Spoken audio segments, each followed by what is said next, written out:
For this course, we will be analyzing a dataset from openneuro.org called BTC Pre-Op, which you can find in the link down below.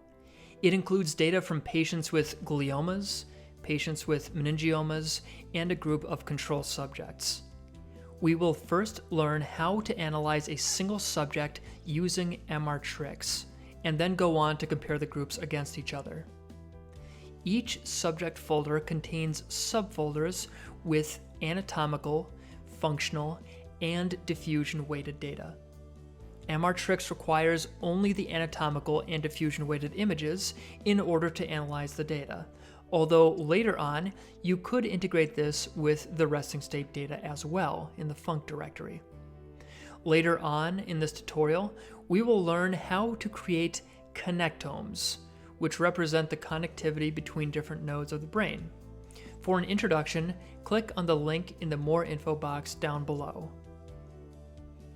To download the data, click here on the Download button, and then click Download again. This will take some time, so I'm going to fade out at this point and eat a burrito. When the download has finished, click on it in order to unzip the folder. Then, open a terminal and type the following to rename it to BTC_preop. Move, tilde, downloads, ds, followed by the number, tilde, desktop, BTC_preop. This will place the folder on your desktop. Now navigate to the folder and take a look at what is inside, using whichever image viewer you're comfortable with. In the next video, we'll start using some of MRtrix's commands and viewing tools to become more fluent with the package.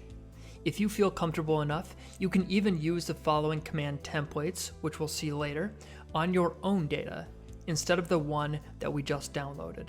In either case, the underlying principles will be the same.